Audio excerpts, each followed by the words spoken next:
He's Jay Williams, Mothership basketball analyst, serving as an alumni ambassador, the 40th anniversary of the McDonald's All-American Games. The games being played today at the United Center starting at 4. The girls' game followed by the boys at 6. And Jay joins us now. Hi, Jay. How you doing, DP? You know what? I got the best marketing tool. Maybe I should stand next to the McDonald's All-American sign in the same pose that Jay Cutler took. Maybe that can garner some eyeballs on our game tonight, you know? I would clear it with the mothership, though, before you did it, Jay. You know what? Yeah, clear I it think with Disney will have a fit. Yeah, clear it with Jay Billis before you do it, all right? What do you remember about playing in the McDonald's All-American Game? You know, my year was back in 1999. They had Jonathan Bender, who went straight. That's actually when the rules were actually set up for players to go to the NBA straight from high school, which it should be. I think the fact that we forced these kids to go to school for 1 year is kind of horrific. But, you know, a guy like Jonathan Bender scored 31 points and all of a sudden found his name being in the top 10 NBA draft and decided to leave. I just remember it was a great place because you play AAU basketball and you're friends with all these guys, but you're finally all in the same building, and you get a chance to see who has that mentality of being the next great, right? Like, who wants to set themselves apart? How are you going to differentiate yourself from your peers? And so when I'm here watching this game over the last couple of days, it really allows me to have insight into who some of these individuals are. Like, who are the people that are cool with just blending in and being like everybody else, or who are the people that want to be different and they want to dominate you mentality-wise on the court? Was Bender the best player in that game? Yeah, I'd probably say skill set wise to go to the next level he was. I mean, Dunleavy was pretty talented too, but he was only 6'6" at the time before, you know, in college. All of a sudden he graduated, he was 6'11". But Bender had the skill set to really translate to the next level. And plus he just got hot. I mean, he dropped 31 points. I think he broke Jordan's scoring record during that game. If you look at the one and done, I agree. I think if you come out of high school and that's what you want to major in, or that's what your job is, we do it in golf and tennis. We have no problem with it. But with basketball, I think it's us saying, hey, don't ruin March Madness for us. Don't ruin college basketball for us. If you want to make your living, you want to take your chance, you go in, you don't make it, okay, you had your chance to do it. My worry, though, Jay, is the one and done is not going to school in the second half of the semester. So don't make a joke of college. You want to go out and make your living, great, but we have to somehow ensure that college is still college, not something that, hey, you're using it for 6 months to show your talents and then go into the NBA. That's all it is, though, DP. You're exactly right. It's a placeholder. It's something that kids just feel like they have to go through the process, and all you have to do is pass the first semester, and you can essentially not go to class the second semester and be fine. It's kind of weird that you would think the NBA and the NCAA are almost in cahoots, right? I know. It's a business all the way around, and the fact that the league forces you to go to school 1 year, you know, look, John Calipari just signed an extension, and he's getting paid $7.75 million next year. Like, DP, that would make him in the top 5 of the highest paid NBA coaches. So there's no difference between the NBA and the so-called, quote-unquote, student athlete. It's not about being a student. It's about how do you bring revenue to the table for the school. That's what it is. It's a business. We're talking to Jay Williams, the McDonald's, the 40th anniversary of the McDonald's All-American Games, held this afternoon at the United Center starting at 4, with the girls' game followed by the boys' game at 6 p.m. Eastern. We've been talking about the commissioner, Adam Silver, saying that it's going to happen sooner than later. We're going to have a female head coach in the NBA. Let me get your thoughts on that as a former player first, and then I'll give you my opinion if it's different. Yeah, I have absolutely no problem with somebody like, you know, a Becky Hammons or a Nancy Lieberman. Obviously, they're especially qualified for an opportunity like that. They've been part of the game for their whole lives. They studied the game. They recognize it, and they're really good at what they do. I just think the only issue is when you say that, you're not going to force an owner to give a job to somebody. Yeah. And a lot of these owners are conservative in their thoughts. I mean, it's the same way we have with NFL as far as Colin Kaepernick. Owners feel the way they do, and they guide their own ship. So it's great that you can have that perspective from the top, but you can't force the people below you to make that happen. But the biggest hurdle that you're going to face as a player, and this is the first coach, so as a player to a woman who is your head coach and that coach to relating to these players, what's the biggest hurdle? I think the sensitivity of what you say, and, you know, there is locker room talk, There are things that guys say, not thinking about the repercussions of, who they're saying them to.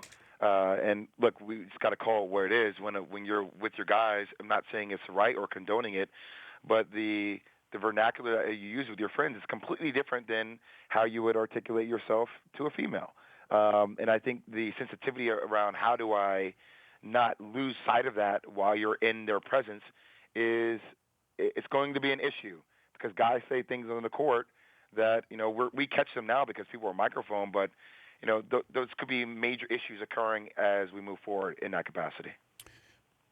And I'm with you on this with the commissioner, that it feels like he's trying to force this more than saying, I'm hopeful that it's sooner rather than later. Exactly. And I think that I could see Greg Popovich's legacy.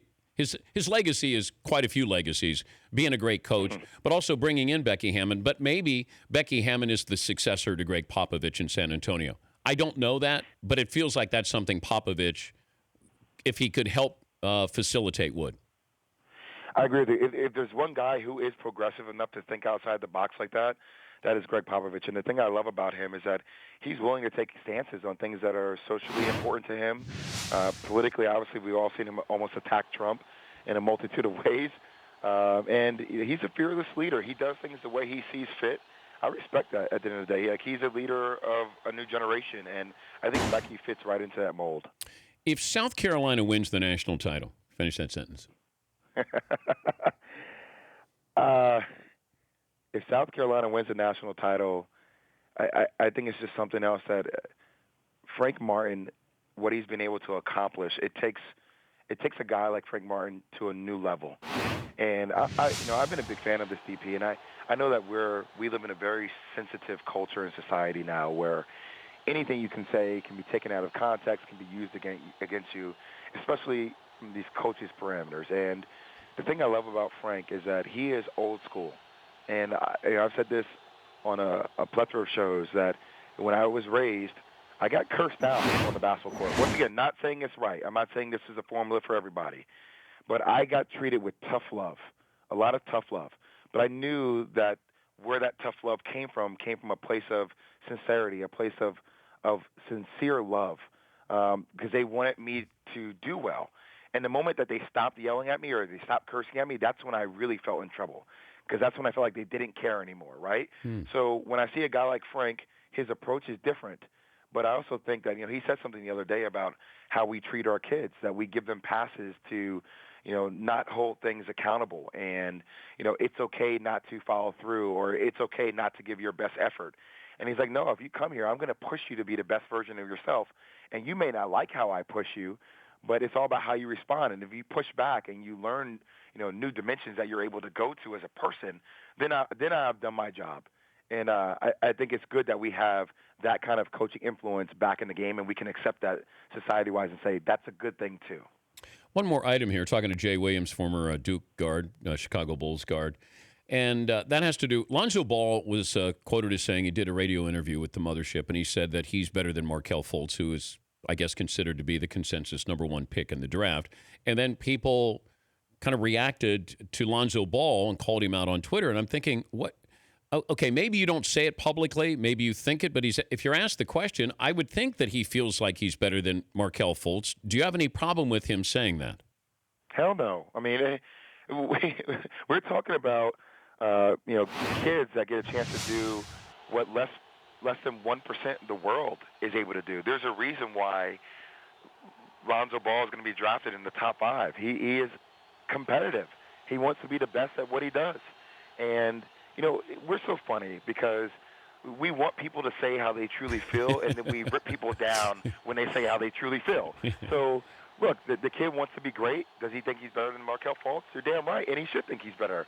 And now it's only going to make it great for when they actually have to face up against each other. So I'm all for people giving me their raw emotion, their raw feelings on how they truly think about things. I like that. And I'm okay with that. I don't have any issue with the kid at all. I like the way he plays. He seems pretty quiet. I have a problem with his dad, wanting to be Kris Jenner. She wants to be he wants to be a Kardashian. I get it. Exactly. But I do like the kid. I love the way he plays. He's unselfish. I mean, there's a lot of great things to like about him. So if he feels like he's better than Markelle Fultz, great. Adds a little bit more drama going into the NBA. I'm with you too, DP. And here's the thing, though. I mean, if the kid were to say that before without his dad being around, it probably makes headlines. We talk about it. But the fact that his father has said all the things his father has said, in conjunction with the fact that now Lonzo has said this, it perpetuates the narrative even more, right? So it just adds fuel to the fire. So I think he needs to be conscious of that and recognize that, hey, maybe I don't want to come out and say things because of what my dad has already created. So. Good stuff, Jay. Good to visit with you again. Have fun this afternoon with the 40th anniversary of the McDonald's All-American Games. Thank you, Jay. Thanks, DP. Have a good one. The Dan Patrick Show, weekday mornings on Audience.